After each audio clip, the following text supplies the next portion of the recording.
I was privileged, while at Edinburgh University, to have as my final year tutors Rosalind Mitchison and Michael Lynch, both distinguished experts in Scottish history, and in particular, the workings of Scottish systems for dealing with poverty. And they both agreed that in the medieval period, the functions of social welfare, including poor relief, were mostly carried out by institutions maintained by monastic establishments. Supporting the poor was largely perceived as a spiritual act of Christian charity. And so in Linlithgow, several almshouses were established. For example, in the Kirkgate, bottom left picture, in a building at the West Port dedicated to St. Ninian, at Pilgrim's Hill, where the Whisky Bond is now, and at the Low Port, top right, in an area called the Middle Raw. That was in a building dedicated to St. Mary Magdalene, depicted here by the late Laurie Alexander. It stood on a road called Pilgrim's Way, the track leading uphill out of the borough towards South Queensferry, from where pilgrims would cross the Forth and continue on to the Shrine of St. Andrew. Angus MacDonald, in his Place Names of West Lothian, records that the name Spitalcroft was given to the area next to the Magdalen Chapel from hospital. Money to run the hospitium came from donations and the proceeds from an annual fair held at St. Magdalene's Cross. In addition to helping pilgrims, almshouses were also used to provide for the poor. 15th century records are scarce, and those that do survive seem to be more concerned with the turning away of vagrants and the able idle-bodied than about catering for those in need. Those who were helped were mostly the aged and the feeble. The Reformation, of course, did away with all Roman Catholic establishments, and the onus for the caring of the poor of the parish fell to the new kirk sessions. The minister and his elders, meeting in committee, would investigate all applications for help. And of course, kirk sessions were uniquely suited to administering welfare, the members well placed to know and judge the local poor and to operate consequent relief. Once again, though, it would seem that a main aim was still to deter any idle poor or vagrants from another parish. However, a parliamentary statute in the year 1579 ordered each parish to minister to the sick, bury the indigent dead, provide relief for the poor, and give temporary shelter to travellers who were arriving here at the West Port through the borough gates.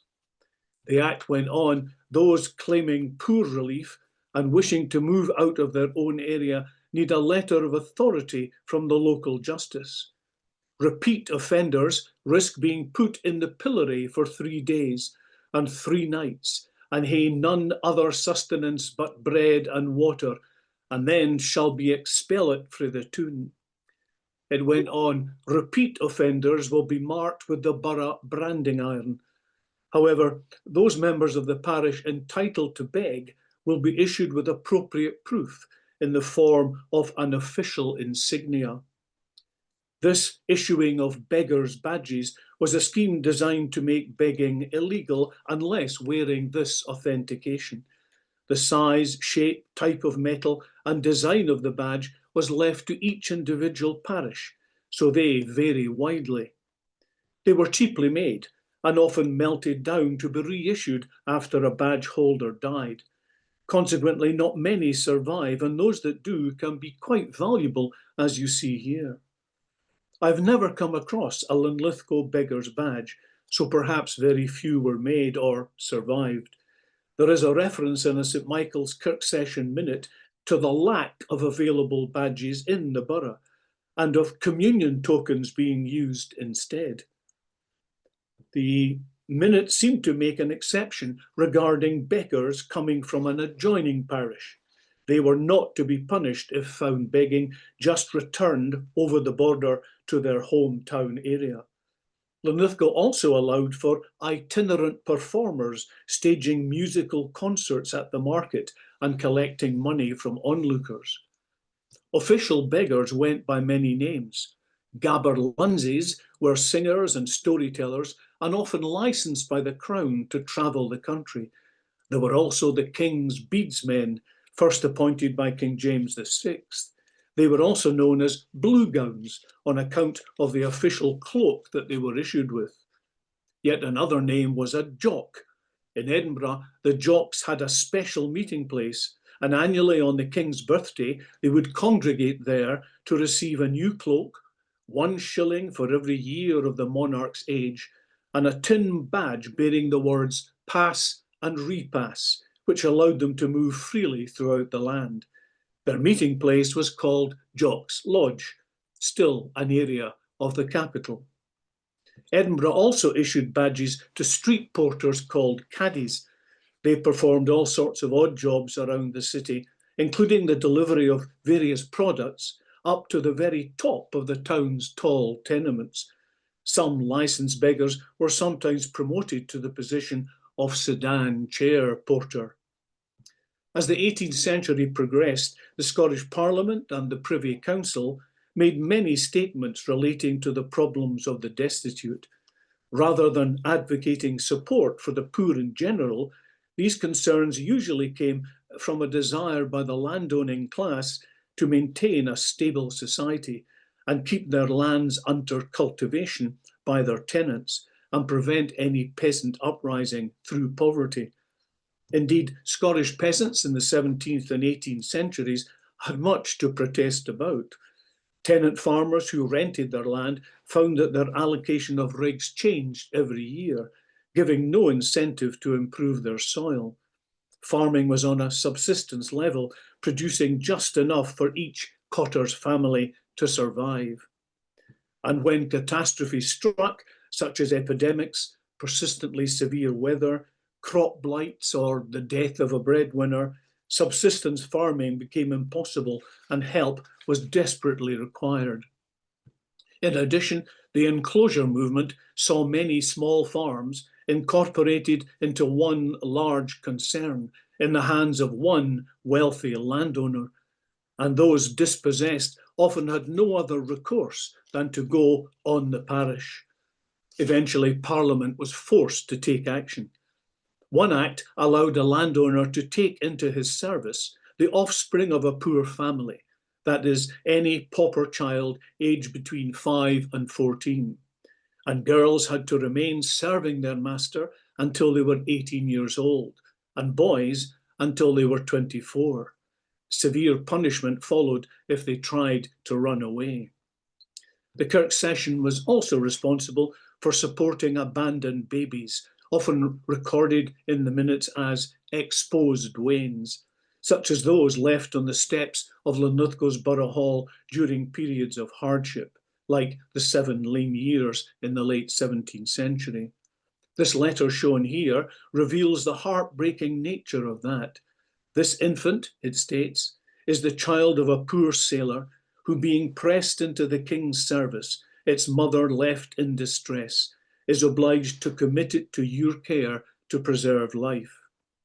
In some cases, a token was left so that the mother could claim the baby back by saying what that token was if her situation improved.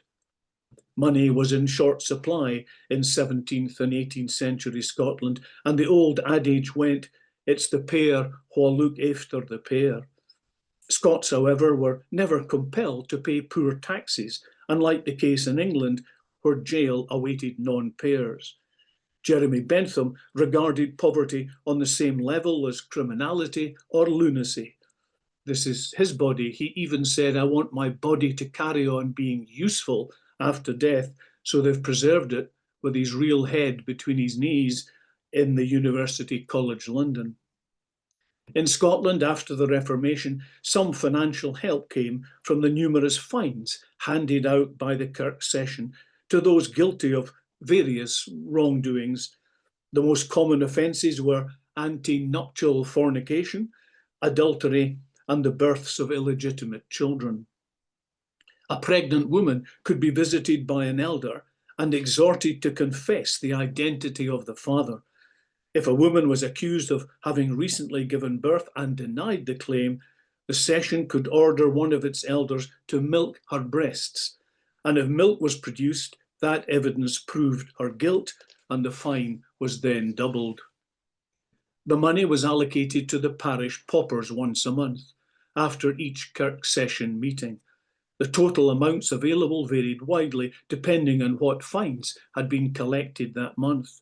These extracts from the Linlithgow kirk session minutes show that it ranged from £1.18 to be distributed amongst all the poor to £7.15 Scots.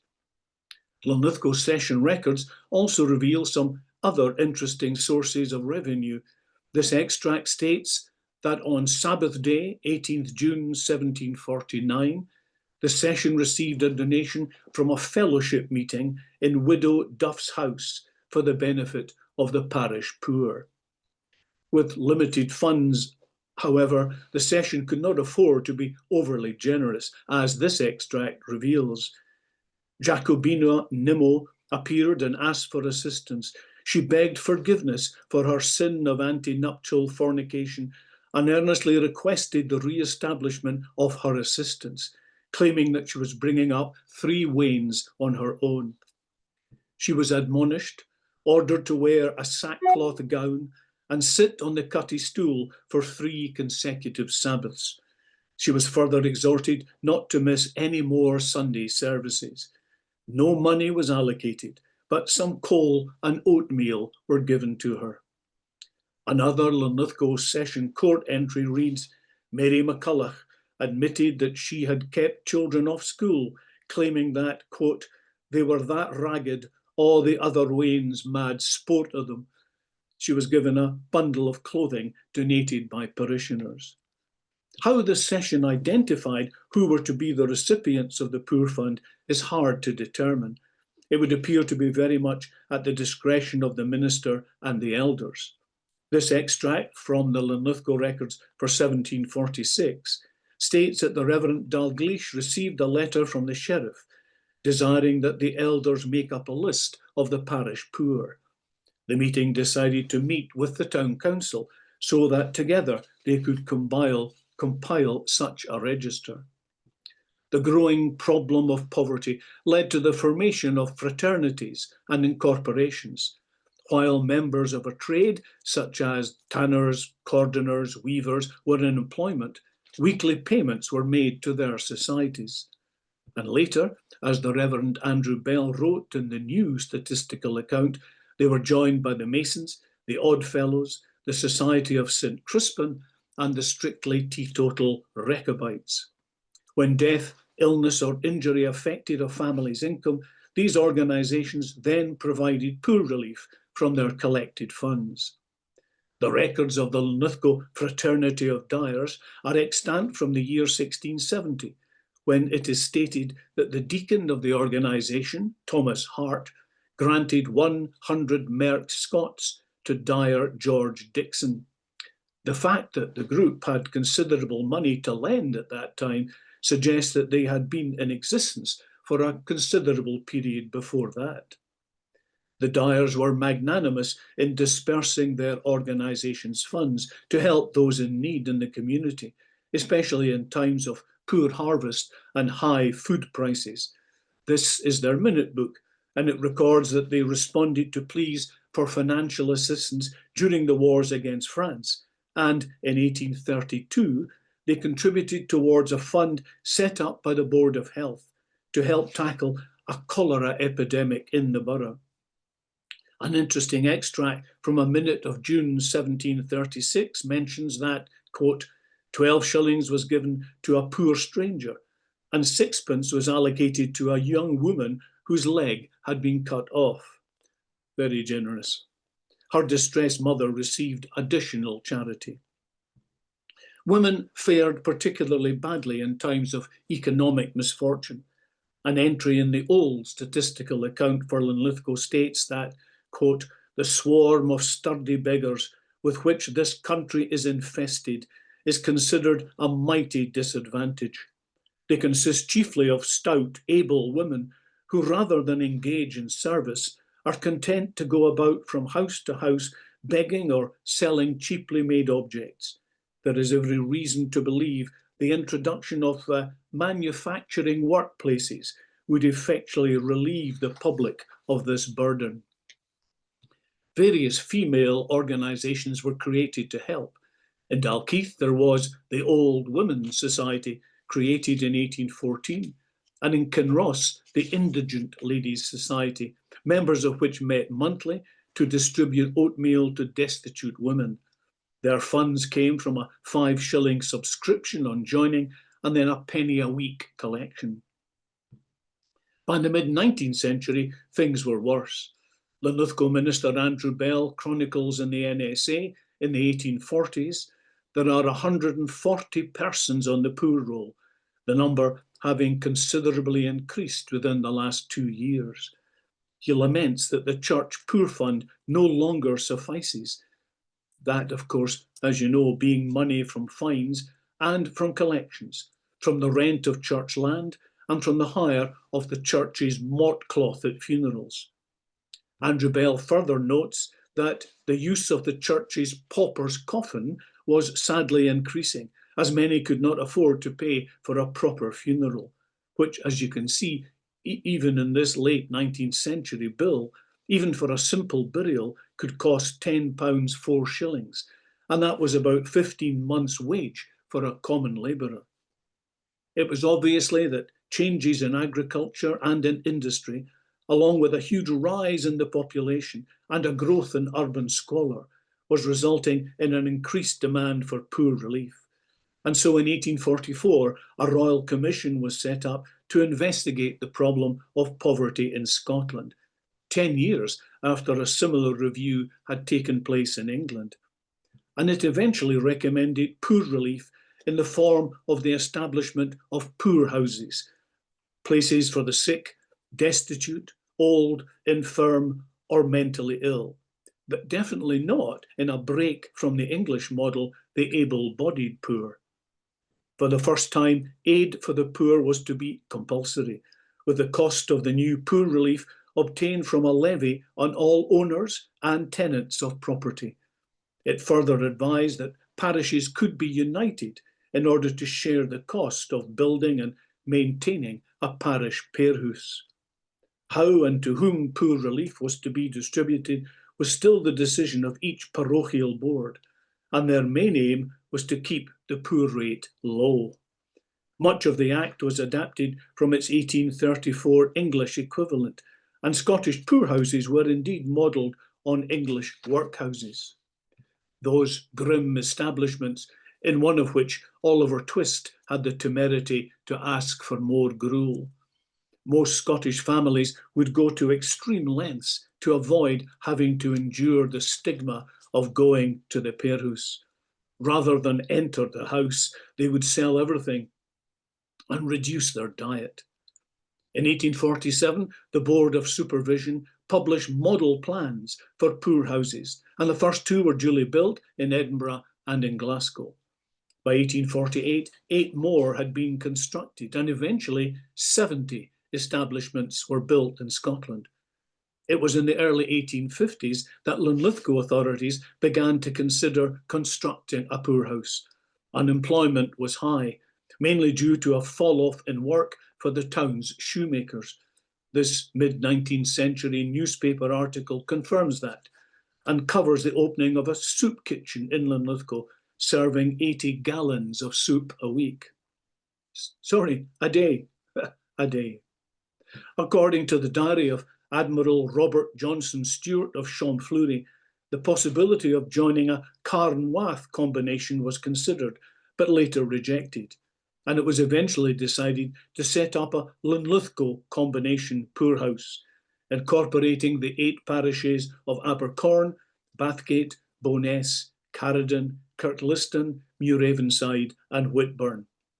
At that time, out of a combined population of some 36,000, it was reckoned that there were over 500 destitute persons, and so the idea of a poorhouse drew support.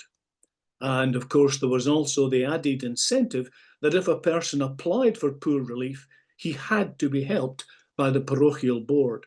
Otherwise, the members of that board faced prosecution. However, if the board set up a poorhouse, they could offer this as a solution, and if the offer was refused, the board was in the clear. In recommending this system to the Linlithgow Combination Group, representatives from the Stirling and Falkirk Poorhouse Committees commented that since they had erected their establishments, 9 out of every 10 paupers who were offered accommodation had refused it, thus saving them considerable expense.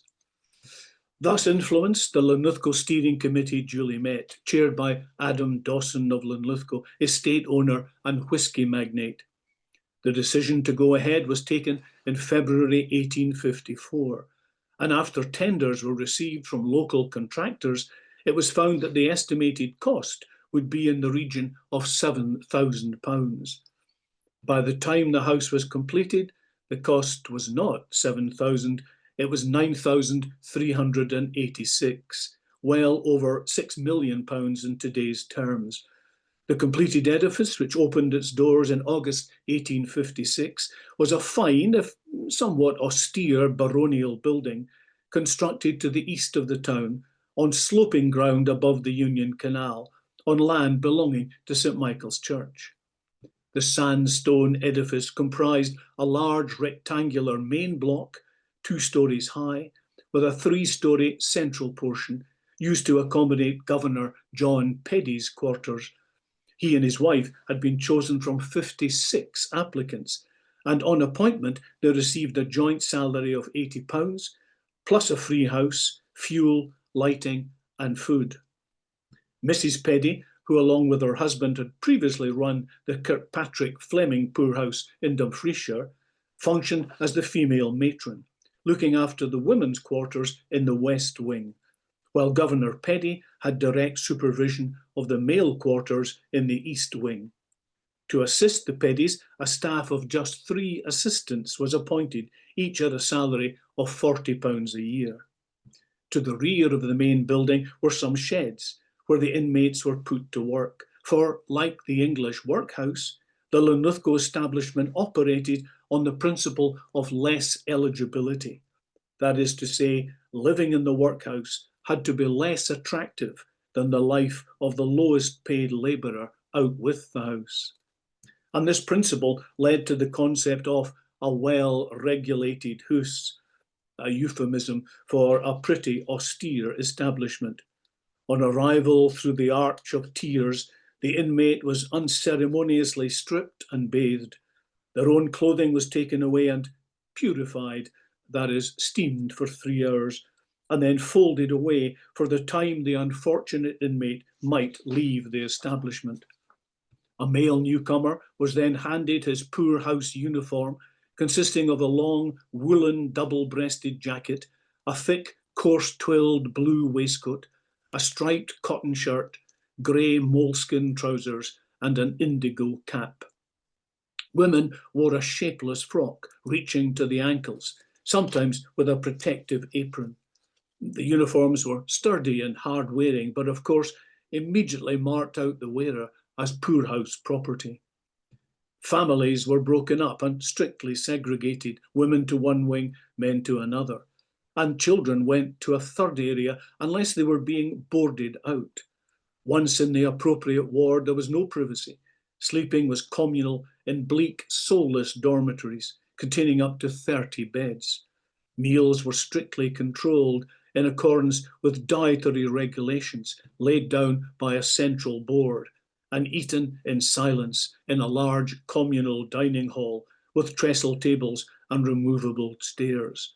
The recommended diet consisted of breakfast, 4 ounces of porridge, 3/4 of a pint of beef broth, lunch 8 ounces of bread, 1.5 pints of broth, 4 ounces of boiled meat, supper 4 ounces of meal, and yet more of the ubiquitous broth. The regulations which governed daily existence were also strictly enforced. They included: inmates will bathe once a week in bath water at 88 degrees Fahrenheit. Under no circumstances are 2 patients to be bathed at the same time. All children will have their hair cut regularly, 2 inches for boys, 3 inches for girls. There will be no pretence at sickness, no leaving the premises without a pass, no noise when silence is ordered. Any offender will wear the scold's bridle. No playing at cards or games of chance, no entering any part of the house other than one's own, no profane or obscene language anywhere, no refusal or neglect of work. A locked cell awaits the shirker. For this was, after all, a workhouse, and a strict daily routine of chores had to be performed by all who were able. There is no record at Linlithgow of some of the legendary English workhouse activities, such as picking oakum, that is, pulling apart old ship's rope to be used for caulking the deck of ships. Interestingly, although the Linlithgow poorhouse had a reputation of being a well-run and generally fair establishment, it was still among the first in Scotland to introduce a labour test scheme, whereby some inmates had to break so many stones before they earned breakfast, so many more before they got lunch, etc. The workers must have been pretty desperate, for it is recorded that upwards of 300 tons of gravel was created each year in the stone breaking yard, and that by only 5 or 6 men. There was also, as I've mentioned, the peculiarly Scottish phenomenon of boarding out children. There are 42 children registered in 1871, but very few actually seem to have lived in the building. Children were fostered around various houses in the 8 parishes and were often compulsorily removed from their, quote, feckless mothers, until a Sheriff Court decree in 1881 made a ruling that the Linlithgow Parish Board could only separate a mother and her children in extreme cases. From then on, the practice of boarding out declined, and children were increasingly left with their mothers in the poorhouse, although they usually had to sleep in a separate children's ward. Here, what looked to me like pretty terrified children have spotted Santa coming into their dormitory. The 1881 census for Linlithgow, shown here, records 167 inmates, that's what they're called, living in the poorhouse, including 2 blind adults and a blind 6-year-old child, 2 deaf and dumb, I quote from the time, residents, and 3 adult imbeciles with a mental age of between 3 and 7. Also included were 26 lunatics who seem to have come from all walks of life. The so-called lunatic squadron was looked after by lunatic attendants, Enoch Hudson and Susan Newton. Overall control of the organisation went through several hands in the 19th century. Governor Penny was replaced by the 35-year-old David Buglas, a Newcastle man who had married a Caradon girl, 3 years his junior, and Mrs. Buglas took over the role of matron. One of their first tasks was getting to grips with a dysentery epidemic. Linlithgow councillor Hutton reported to a town council meeting that he was not surprised that there were medical problems in the poorhouse, given the fact that the inmates had to survive on food purchased for 2 shillings and 5 pence per person per week. And he had sworn testimonies from inmates that the watery gruel they were served, quote, ran through them like water. A medical officer called in occasionally, and eventually in 1905, a hospital was built on higher ground to the south of the poorhouse, suitably distanced in order to incorporate an infectious diseases ward. It was used during the First World War to treat soldiers returning from the front with a variety of diseases picked up from the squalor of the trenches. This shows the staff of 4 nurses who attended to them. In the 1970s, when I first arrived in Linlithgow, some locals were able to tell me a little about the poorhouse from their own experiences. Some had stories about the more trusted inmates going round the town selling firewood. One of those was Jock Shillinglaw, or Jock the Gulpin, as he was known, an educationally challenged individual. Seen here coming down Pearhouse Brae, always carrying, when he went about his chores, a large wicker basket, singing over and over again some old Scots sang, interminably. That these individuals were allowed out into the community speaks highly of the enlightened Scottish attitude towards the intellectually impaired. While in England, lunatic asylums were still often regarded as sightseeing attractions, where the rich would wander on a Sunday afternoon to gawp at the oddities incarcerated within. In Scotland, these Ken Speckle characters were at worst tolerated, at best cared for in the community. The welfare reforms passed by the Liberal government in the first decade of the 20th century eased the plight of many. In particular, old age pensions, collected here at Linlithgow's newly opened post office, saved several locals from the prospect of the poorhouse. But the financial problems of the 1920s and 30s put further pressure on available resources. As unemployment rose, so the poorhouse filled with the consequences of the Depression. In 1 year alone, 1932, the admission book listed over 220 new admits, and Governor Beattie reported that the building was working close to maximum capacity and that the inmates could only be bathed and given clean clothing fortnightly. One visiting committee member complained that, quote, despite sending all the residents into the gardens and opening the windows as wide as possible, the dormitories could not be got rid of a clinging, offensive smell. The impact of the 1929 Local Government Scotland Act was felt when the administration of the hospital was brought under the wing of the County Council, and they incorporated the infectious diseases ward as part of the institution, with Miss C.H. Wright as matron. The reports from the 1940s reveal a growing concern for the inmates of the poorhouse. Healthcare and attitudes to poverty were changing, accelerated by the impact of 2 world wars, and gradually other methods of caring for the poor were introduced. However, in 1946, there were still 90 inmates in the Linlithgow poorhouse, including some mental patients, one of whom abused his trustee status and ran amok along Linlithgow High Street, brandishing an axe, which he'd been using to chop firewood. In 1948, the establishment joined the newly created National Health Service as part of the Bangor Medical Group. This 1956 photograph shows it operating more as an old folks' home, with cars parked along the front facade. By then, the establishment was being run jointly with the nearby hospital, which employed 61 full-time and 30 part-time staff, under the stern eye of matron Macmillan. Eventually, the hospital took over completely, and in 1961, the last of the poorhouse residents were transferred up the hill. Some years back, I had the privilege of interviewing a local lady whose birth certificate duly recorded that she was born in 1928 in the Linlithgow Combination Poorhouse, not as an inmate, but as the daughter of the last governor, Mr. David Beattie.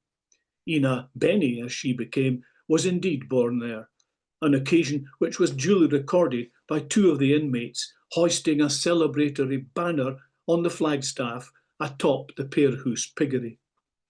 Ina had many stories about life in the house. She remembered that the saddest arrivals were the unmarried mothers who had been shunned by their own families. She recalled a child's nursery supervised by Sister McCaffney, but although Ina longed to go in and play with the children, she was not allowed. Distance was kept, and she rarely mixed with the inmates, for whom there were Sunday services in the dining hall and regular summer trips, perhaps to the seaside or into the Trossachs. There were visiting entertainers, a brass band from Whitburn, a quartet from Bathgate, a choir from Armadale, or an accordionist from Kirtlisson. Fundraising concerts were staged in the Victoria Hall. The only occasion that Ina admitted was a little Dickensian was the Christmas Day arrival of the chairman of the House Committee, Mr. Robert Crichton, head of Scottish Oils, along with his wife and daughter Anne. With the ladies dressed in long fur coats, they would drive from their stately mansion, Castle Park in Philpson, in a large black car, chauffeur-driven by George Anderson. They would have sherry with the Beatties, and then distribute chocolates for the women, tobacco for the men. It does smack a little, doesn't it, of Christmas Day in the workhouse, as does this Gazette article describing an excellent tea of pies and cookies, courtesy of Miss Bailey of Manuel House, and served after what is described as a short and racy address from the Reverend John Ferguson of St Michael's. Running the house, often with around 150 to 170 inmates, was big business. Ina remembers regular visits from contractors anxious to secure the supply of oatmeal, lentils, or bread. She recalls the large board table in her father's office being covered with various samples.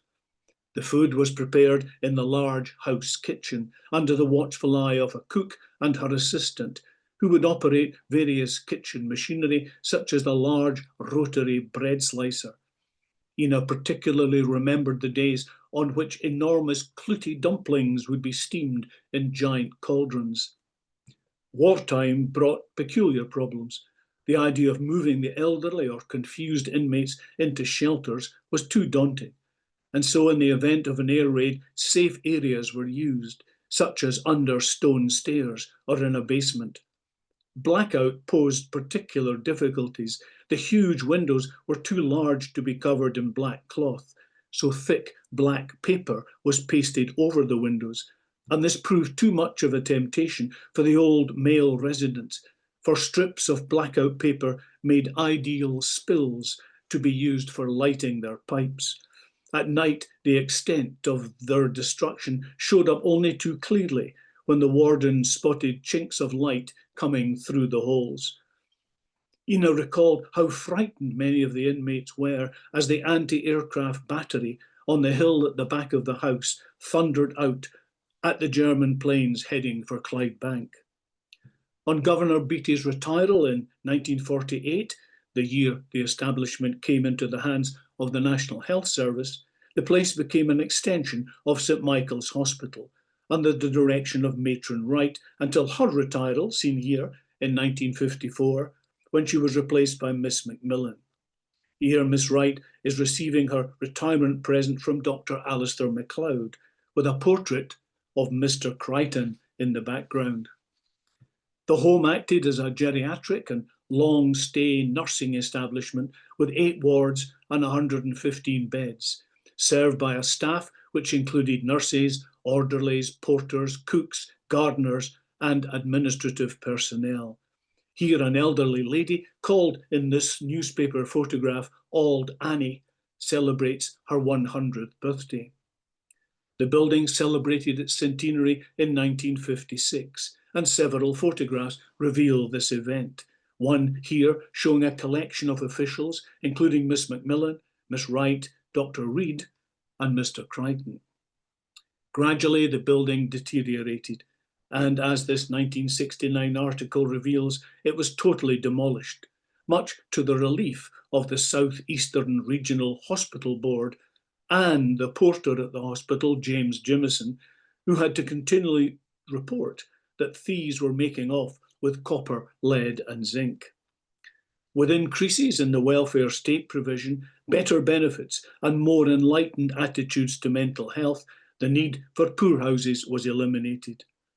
However, it would be wrong to suggest that poverty has been abolished. Far from it. Government budgets have been cut. An ageing nation needs more support, and yet the working, tax-paying population is shrinking. Income inequality means that many families still live below the breadline, relying on free school meals, help from various charities, and food banks.